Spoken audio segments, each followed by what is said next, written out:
Welcome class 12। तो चलिए बेटा अब अपन शुरू करेंगे आगे।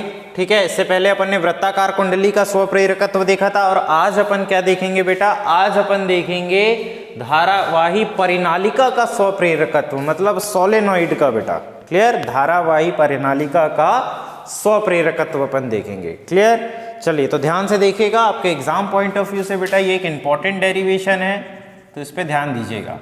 क्लियर, चलिए देखिए इधर ध्यान से क्या बोला गया है। देखिए सोलेनॉइड के बारे में बात किया जा रहा है, मतलब ये कुछ इस तरीके से बेटा,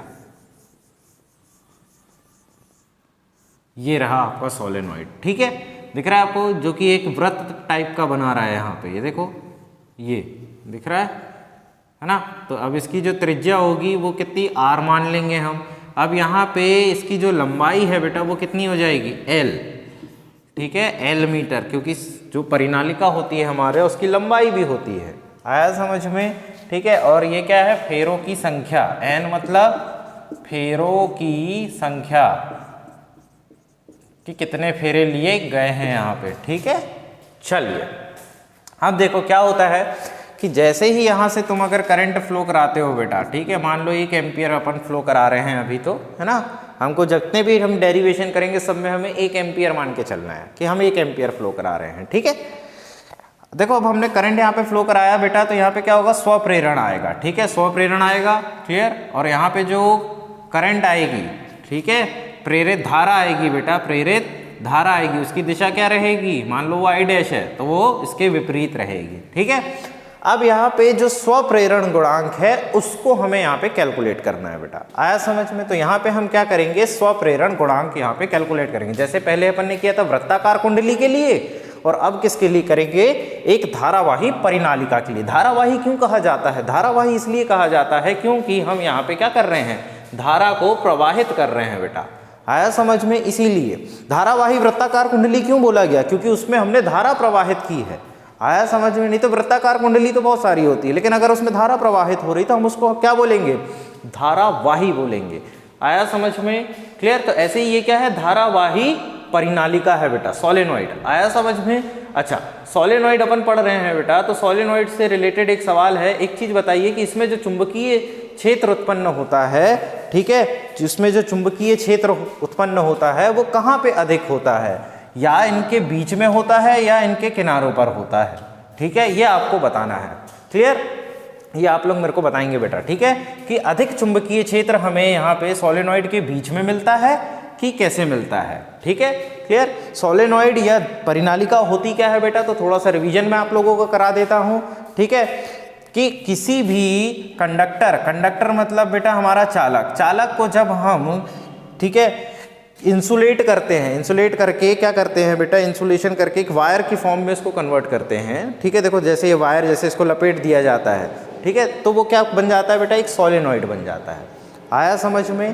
क्लियर, चलिए अब ध्यान दीजिएगा यहाँ पे बेटा, और ये ऐसा बार मैग्नेट वर्क करता है बेटा, एक दंड चुंबक की भांति व्यवहार करता है। दंड चुंबक की भांति व्यवहार क्यों करता है, क्योंकि इसकी जो चुंबकीय क्षेत्र होता है बेटा वो क्या होता है, एक दंड चुंबक के जैसा होता है। दंड चुंबक मतलब बेटा एन और एस, इस तरीके से होता है। तो ये देखो, ये कुछ इस तरीके से होता है। तो परिनालिका भी जो है बेटा वो इसी तरीके का चुंबकीय क्षेत्र बनाती है, और एन और एस ध्रुव इसमें भी देखे जा सकते हैं। ठीक है, तो क्या सर हमें बिल्कुल एन और एस ऐसे दिखाई देंगे, नहीं बेटा। धारा जहां से चुंबकीय बल रेखाएं निकलती है उसको हम एन मानते हैं, और जहां पे आके मिलती है बेटा उसको एस मानते हैं। आया समझ में। तो इस प्रकार से हम यहाँ पे बता सकते हैं कि एन ध्रुव कौन सा है और एस ध्रुव कौन सा है। समझ में आया बेटा परिनालिका का कॉन्सेप्ट। ठीक है, अब इसी परिनालिका में जो स्वप्रेरण उत्पन्न हो रहा है हमें उसको पढ़ना है। किसको पढ़ना है, स्वप्रेरण को पढ़ना है। तो चलिए आते हैं अपन और यहाँ पे देखते हैं कि स्वप्रेरण कैसे निकालेंगे अपन। तो ध्यान दीजिएगा बेटा, जैसे ही आपने धारा प्रवाहित कराया इस परिनालिका के अंदर तो चुंबकीय क्षेत्र उत्पन्न हुआ। अब वो चुंबकीय क्षेत्र को इससे पहले वाले चैप्टर में तुम बहुत अच्छे से पढ़ के आए हो कि वो क्या होता है, B बराबर म्यू नॉट NI/L। आया समझ में। और ये उसकी यूनिट है बेटा, ये उसकी इकाई है। आया समझ में। क्लियर होता है यहाँ तक। अगर आपको ये पता है तो बेटा आपका काम आसान हो जाएगा। मतलब ये आपको पता होना चाहिए। देखो धारावाही परिनालिका के अंदर चुंबकीय क्षेत्र का व्यंजक तुम पहले निकाल चुके हो, उससे पहले वाले भी। देखो वो चुंबकीय क्षेत्र को हम यहाँ पे उपयोग में लाएंगे, ठीक है। अब परिनालिका के अंदर फ्लक्स भी तो आएगा भाई, चुंबकीय क्षेत्र आया तो अब कौन आएगा, फ्लक्स भी आएगा, ठीक है। तो परिनालिका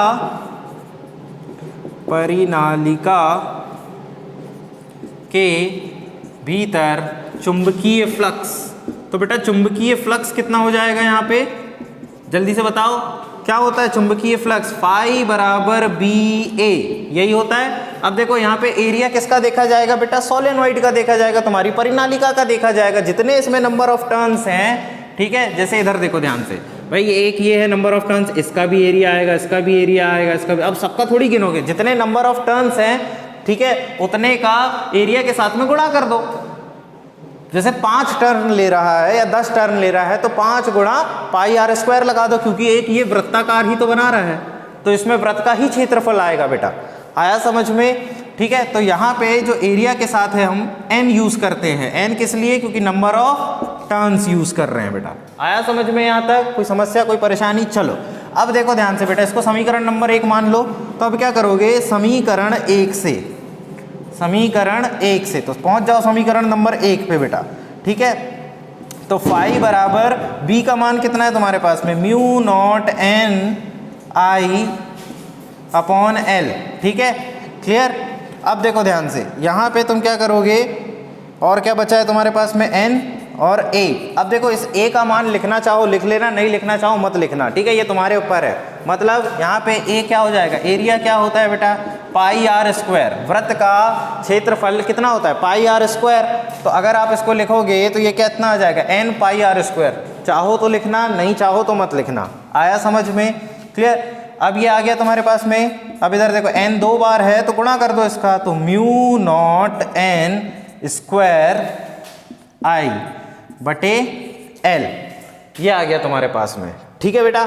अब देखो ध्यान से यहाँ पे, स्वप्रेरण की परिभाषा से, तो स्वप्रेरण की परिभाषा क्या बोलती है कि इसमें जो फ्लक्स होता है वो डायरेक्टली प्रोपोर्शनल होता है उस करंट के जो हम इसमें प्रवाहित कर रहे हैं, और उस प्रोपोर्शनैलिटी के साइन को जब हम हटाते हैं तो हम एक गुणांक डालते हैं, नियतांक डालते हैं, जिसको स्वप्रेरण गुणांक बोला जाता है, एल आई, फाई बराबर एल आई। ये आपको सिखाया गया था बेटा जब आपको स्वप्रेरण पढ़ाया जा रहा था। तो अब यहाँ पे ध्यान दीजिएगा कि किस तरीके से होगा, तो एल आई ये आ गया, फाई का मान रख दो, इसको समीकरण नंबर 2 मान लो। अब यहाँ पे आ जाओ, तो समीकरण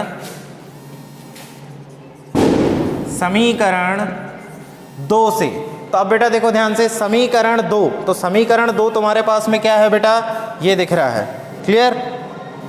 तो फाई का मान कितना हो जाएगा तुम्हारे पास में, mu naught n square I upon में L is equals to L I, ठीक है। यहाँ ध्यान दे दो बेटा फटाक से, आई से आई कट गया तो कितना आ गया, mu naught n square upon L बराबर एल, ये आ गया तुम्हारे पास में। तो ये आ गया बेटा आपका स्वप्रेरण गुणांक। आया समझ में, म्यू नॉट एन स्क्वायर, ठीक है, क्लियर होता है यहाँ तक, ठीक है। अब आपको इसमें भी होमवर्क में बेटा मेरे को एक चीज़ बतानी है कि यहाँ पे धारावाही परिनालिका का स्वप्रेरकत्व किस पर निर्भर कर रहा है, मतलब कौन से कारक पर निर्भर कर रहा है बेटा, ये आप लोगों को बताना है। बता दोगे, चलिए नोट कर लीजिए इसको।